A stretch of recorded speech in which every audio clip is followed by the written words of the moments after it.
Hey there, welcome to the Deliver on Your Business podcast, where you are the boss. I'm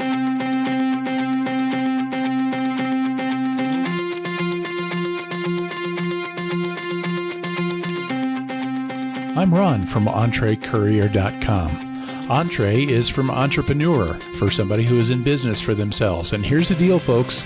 If you're an independent contractor, you are operating a business, ready or not.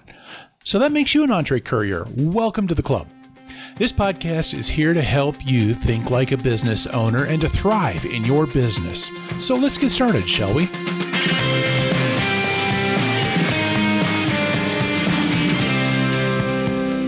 Who are you? Who? Yeah, I know. That's kind of like, how do you kill a podcast in 3 easy seconds, huh? You can understand why I'm doing podcasts and not music videos, right? So, for those of you who have not already bailed on this episode after that horrible bit of singing, hey there, Courier Nation. It is episode 2 on the Deliver on Your Business podcast. And that is the question of the day, though. Who are you? Today's the first of 6 episodes that we're going to be looking into the business plan of doing your delivery business. I know what you're thinking. Nobody needs a business plan for the gig economy. Business plans, that's like fundraising, that's all that stuff. Folks, this isn't so much about writing a plan itself. Now, you might want to go ahead and do that, but it's more about just diving into the pieces of a plan. There are reasons that business plan is structured the way it is so that people think about these things, because these are all things that are kind of the foundation.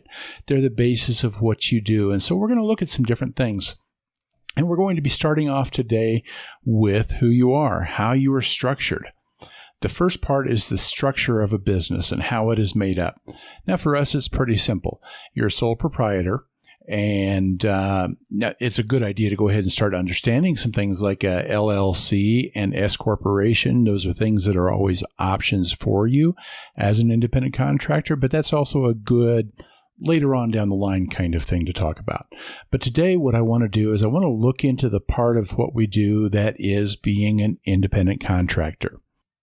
In particular, I want to look at what is an independent contractor as opposed to being an employee.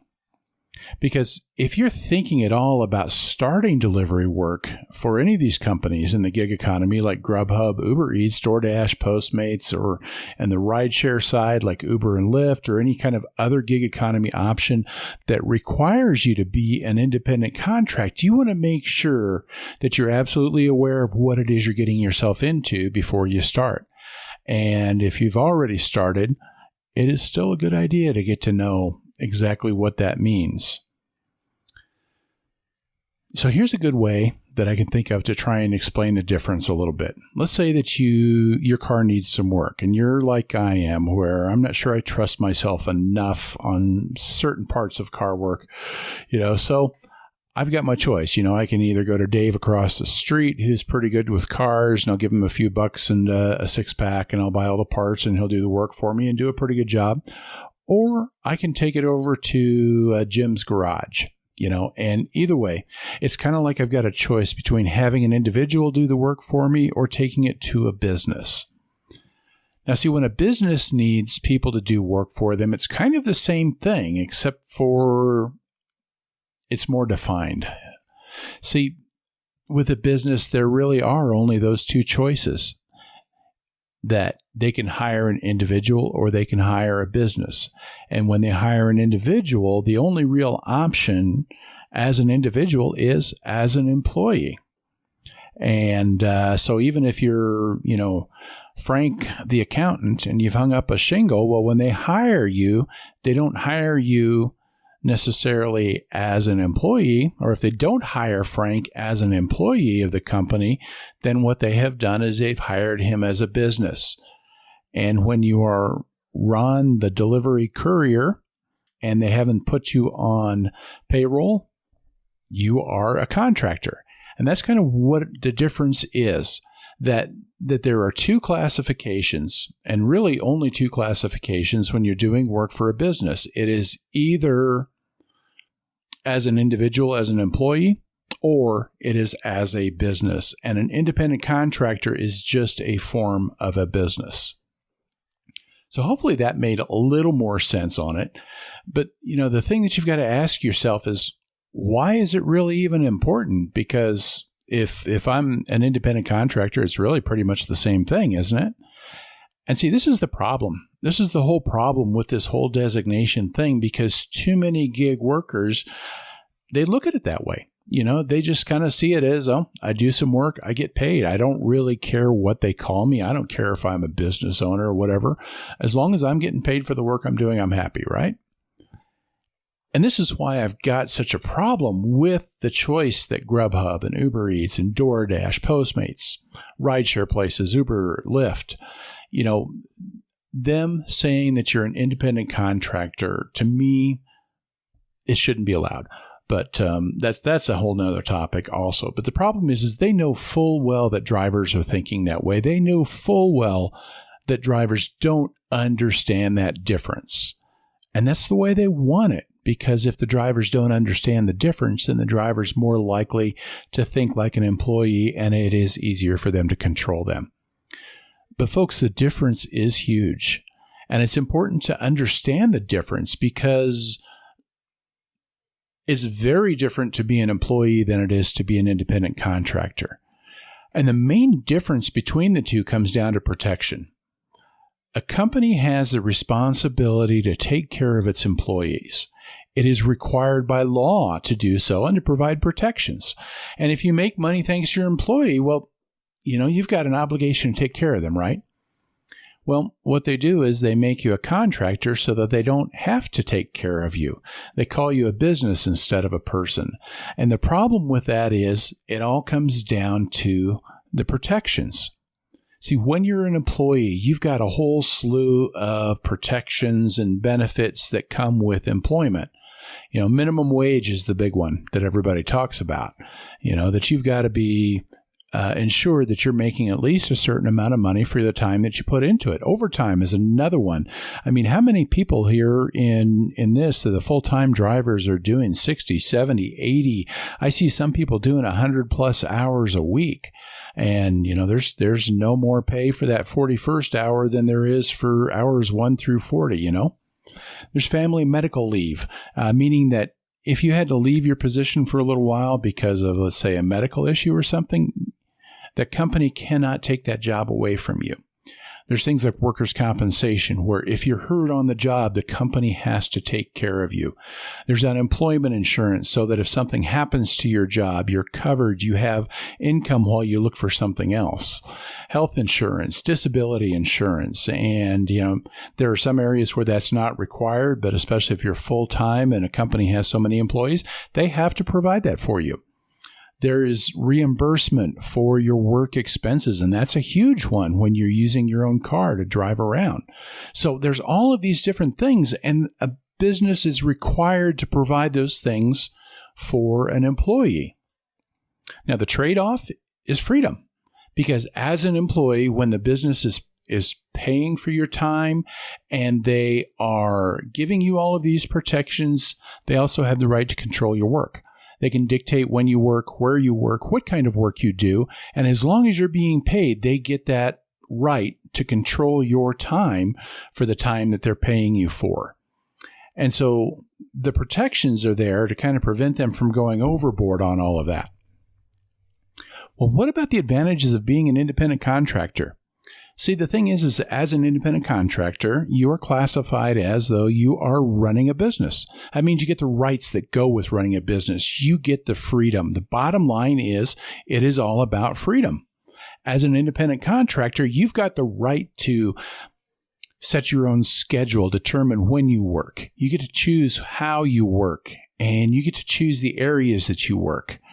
As an independent contractor, you get the right to work for whoever you want to work for. And so if it makes more sense to you for you to do work for multiple apps, you have that right. You've got the right to set your own prices. Okay, Houston, we got a problem there. To a certain extent, you do have a right to set your own prices. If you listen to me very much, though, you're setting your prices by choosing which deliveries you accept, whether or not those pay enough. So there's sort of a right there. But it's not quite as much as it should be. So there's kind of a problem there. But anyway, the thing is that also you cannot be controlled. You cannot actually be supervised by these companies. And your obligation to the companies is only to perform the work that you agreed to perform for the price that you're going to perform it for. And so as a delivery contractor, your obligation only begins at the moment you accept an order to deliver, and it ends when you finish delivering that order. So you don't have obligations to anything else, to accept other orders, to work certain areas of town, none of that. So that's the benefit of being a contractor is freedom. The trade-off for the freedom? Well, you're on your own, baby. You don't get those protections that an employee gets. If the position goes away, there's no unemployment insurance. If you're hurt on the job, there's no workers' comp. There's no minimum wage. There's no holiday pay. There's no overtime. There's none of those guarantees. There's none of that insurance. And your expenses, you're totally on your own. And so it's up to you to kind of determine if your expenses are really more than what your benefits are. And so that's kind of the trade-off on either side. With an employee, you get the protections and you get the guarantees, but you don't get the freedom. As a contractor, you get the freedom, but you lose all of those other protections. Now, the question you've got to ask is, which one is better? And if you asked me, my answer would be both, and neither. And ultimately, it depends on you. I can't say for you which is better. Employment is better for a lot of people. For a lot of other people, contracting is better. Personally, contracting is my choice because I want that freedom, and actually because of the things that I want to do, and I'll get into that some next week.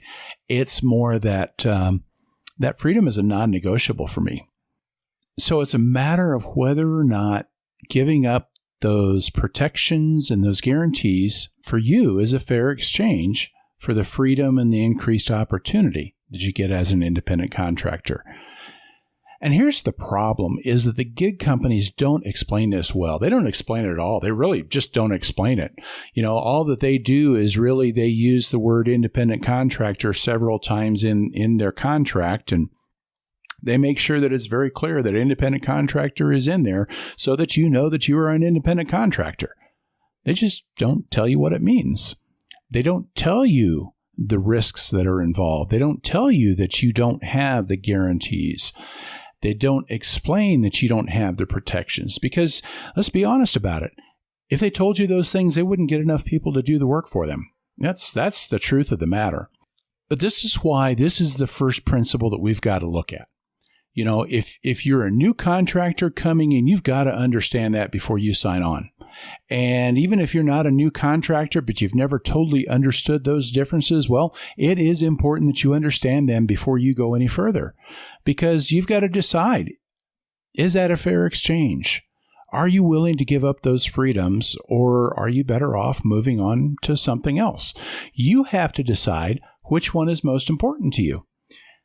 Now, I tried to give you at least an idea of what that difference is, but if you've got questions about it, if you're still not sure, please shoot me a question. You can comment on the page for this episode on our website. You can go to our contact page. You can email me. You can leave me a voicemail just to say, hey, I don't get this about being an independent contractor. What does that mean? And I'll do my best to find a way to answer you, okay? Either here on the podcast or by a direct reply or both.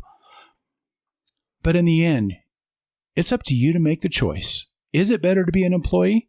For some of you, absolutely. Is it better to have the protections? Absolutely, for some of you.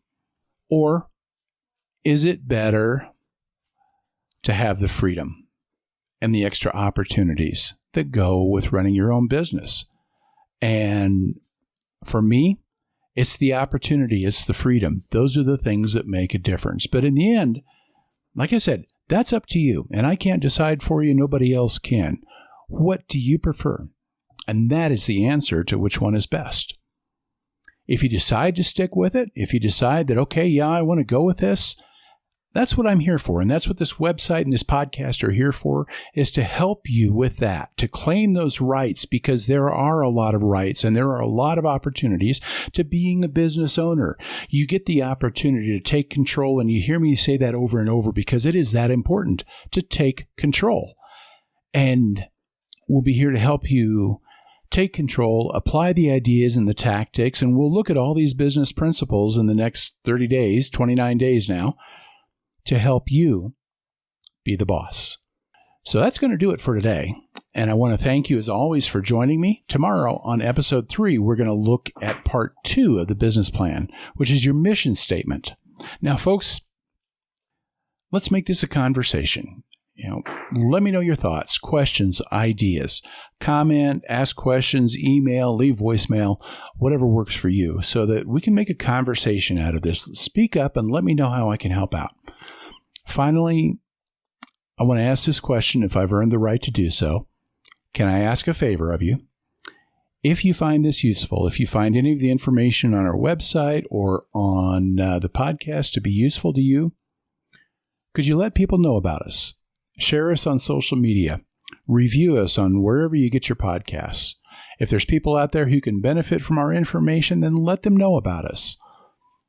Meanwhile, you can learn more at entrecourier.com. You can find us on Twitter, Facebook, and LinkedIn by searching for Entre Courier.